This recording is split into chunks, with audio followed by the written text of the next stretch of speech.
Mungkin langsung ke pertanyaannya aja ya, Kak.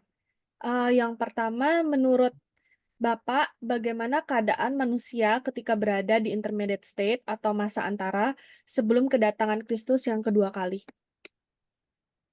Ada banyak teori tentang intermediate state, tapi yang paling sahih adalah di masa atau dalam iman Kristen, intermediate state itu adalah ketika seseorang sudah meninggal.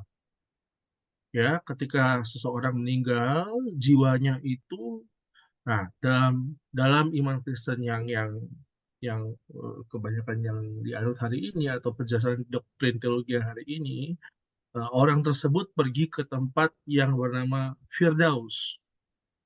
Ya, ini juga ada bagian-bagian di dalam Injil yang menjelaskan orang-orang yang benar, orang-orang yang saleh, orang-orang yang taat dan selama hidupnya berbuat baik, tentu menerima, ya kalau saya boleh pinjam kata pahalanya, itu di tempat yang bernama Firdaus, Pardesh. Bisa kita lihat Pardesh ini adalah eh, di dalam kitab Lukas ya, di dalam ketika penjahat yang di samping Kristus itu, dia berkata pada Kristus, ingatlah aku ketika engkau datang kembali sebagai raja, dan Kristus berkata padamu, hari ini juga engkau bersama dengan aku di Firdaus. Tapi perlu diingat, konsep ini akan jadi kuat setelah kedatangan Kristus, karena sebelumnya orang Yahudi nggak punya konsep ini, hanya orang Kristen yang punya konsep ini. Sedangkan orang yang tidak benar, orang yang jahat, orang yang tidak berbuat baik, dia pergi ke Hades yang tidak nyaman. Jadi ada dua Hades. Ya, Hades yang nyaman, yang tidak nyaman. Kristen tidak bisa dilepas dari Yahudi karena akar Kristen Yahudi. Kalau Yahudi dulu semua ke Sheol. Sheol itu diterjemahkan Hades dalam bahasa Yunani ya. Sheol sendiri bahasa Ibrani. Nah, kata Hades itu ada Hades yang nyaman, Hades yang tidak nyaman. Orang Kristen ke Hades yang nyaman sebagai penerima pahala atas mereka hidup saleh. Nah, soalnya di Hades yang nyaman itu mereka semua menantikan Kristus.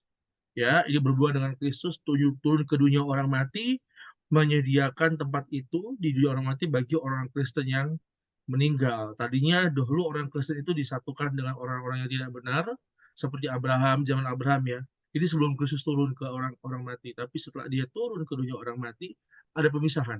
So, di manakah intermediate state? Ada teori utama yang dianut banyak kaum Injili dan orang Kristen hari itu di situ. Kita pergi ke Hades, menunggu Kristus di Hades. Nah, waktunya bagaimana? Sama aja dengan di bumi. Waktunya tetap berjalan sama. Sebagaimana di bumi, demikian juga di Hades. Orang-orang ini menunggu. Nggak langsung ke surga. Karena nerakanya belum ada. Surga juga belum ada. Jadi kalau ada orang berkata, apakah kita langsung ke surga neraka? Belum. Belum. Dia pergi ke Hades yang nyaman dan Hades yang tidak nyaman dulu. Karena surganya belum ada. Lawang nerakanya kita di neraka saat ini. Ini bumi yang kita pijak saat ini nerakanya. Di dalam Petrus dikatakan bumi yang kita tinggal itu disimpan untuk api.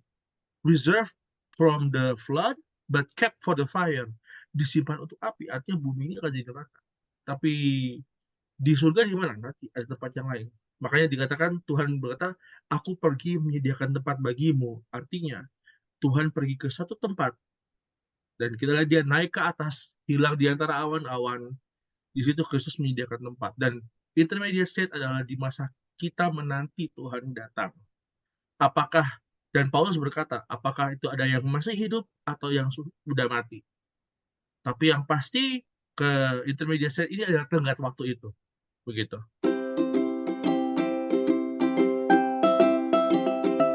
Lanjut aja untuk pertanyaan yang kedua, salah satu tanda sebelum kedatangan Kristus yang kedua kali adalah terjadinya tribulasi atau masa sengsara. Bagaimana pendapat kakak sendiri mengenai masa tersebut? Ya, ini masa sengsara, ini ada banyak pendapat. Dan kalau boleh saya pinjam, ini diambil dari kitab Wahyu. Kitab Wahyu ini ada yang punya pandangan empat ya. Ada preteris, ada futuris, ada premilenial, amilenial. Nah, boleh saya ajak rekan-rekan sekalian melihat. Kalau kita melihat Alkitab, kita tidak boleh hanya melihat suatu kitab dan tafsir, karena banyak orang mengatakan masa tribulasi ini sebenarnya tafsir.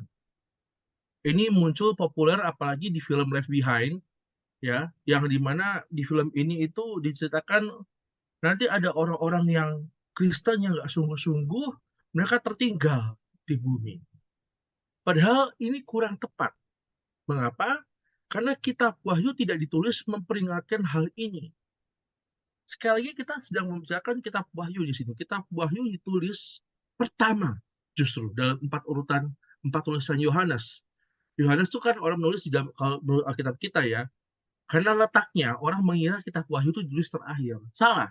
Kitab Wahyu justru ditulis paling awal.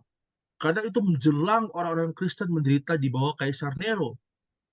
Nah, kalau dikatakan masa tribulasi, orang Kristen sudah melewati tribulasi 300 tahun.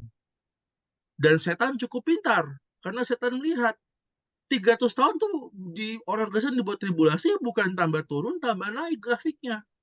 Tambah banyak orang Kristennya. Sehingga setan pikir, nggak bisa lagi pakai cara tribulasi.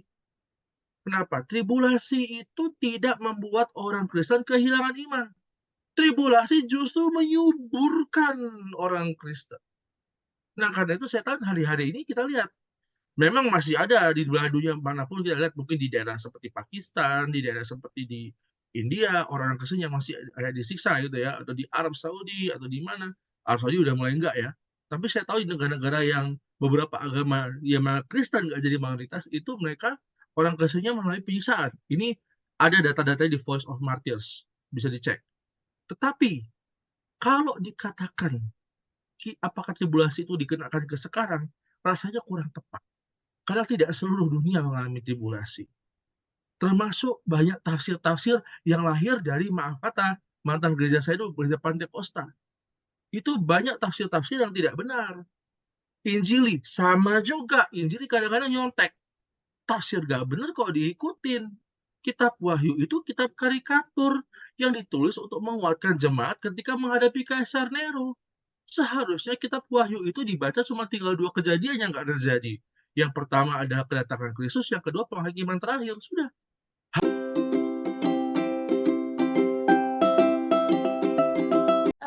Untuk pertanyaan pertama, menurut Bapak, bagaimana keadaan manusia ketika berada di intermediate state atau masa antara sebelum kedatangan Kristus kedua kali? Terima kasih. Pertanyaannya sangat baik, Pak Ida.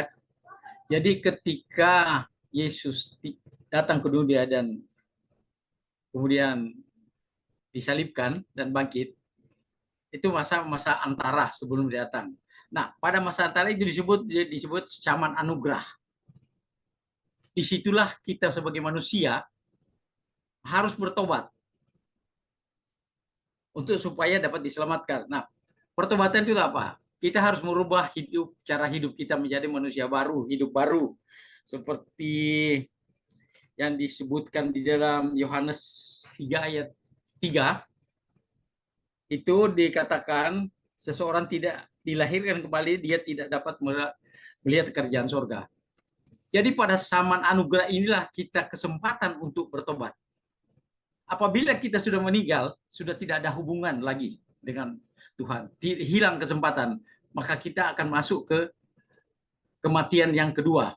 Kematian pertama sebagai tubuh kita, dan kematian kedua ketika kita masuk di dalam kerjaan maut. Jadi kesempatan inilah harus dimanfaatkan sebaik-baiknya oleh kita untuk mau datang ke hadirat Tuhan, mau bertobat. Terutama kita harus mengkuduskan diri. Karena Yesus katakan bahwa dia adalah kudus, maka sebab kamu kudus karena tubuhmu adalah bait Allah.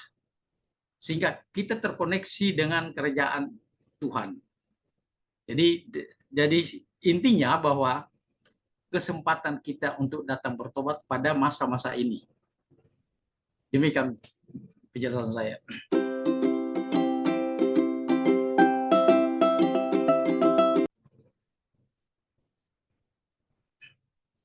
Oke, baik. Langsung masuk ke pertanyaan nomor 2 ya, Pak.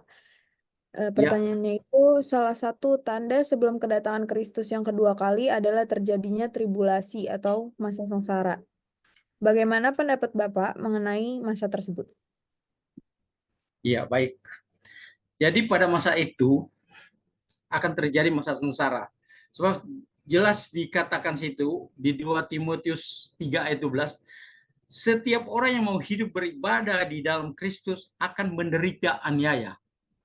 Ya pertanyaannya, kenapa Yesus yang Maha Kasih, Maha Penyayang telah menebus kita, kok masih kita diberikan masa sengsara? Nah, seperti saya katakan tadi bahwa hidup kita harus kudus. Keselamatan itu ada dua, keselamatan di dunia dan keselamatan kemudian setelah kita meninggal. Nah, keselamatan kita sudah meninggal adalah kita harus masuk dalam kerjaan Allah. Nah, kerjaan Allah itu kudus. Jadi ketika masuk di sana harus kudus. Jadi makanya diberikan suatu pengujian-pengujian, suatu penganiayaan, bertahan nggak kita sampai pada masa akhir itu. Kalau kita sampai bertahan, nah itulah yang terpilih. Makanya bilang ada yang terdahulu menjadi terkemudian, ada yang masih banyak tapi hanya sedikit yang terpanggil. Itu sehingga ia bisa tercatat dalam kitab kehidupan. Jadi kita harus hidup kudus. Jadi jadi masa sengsara itu sebenarnya pengujian iman kita. Bertahan nggak kita dengan segala penderitaan, segala tantangan, bahkan aniaya, jiwa kita diambil, bahkan sehingga kita harus tetap setia kepada Tuhan.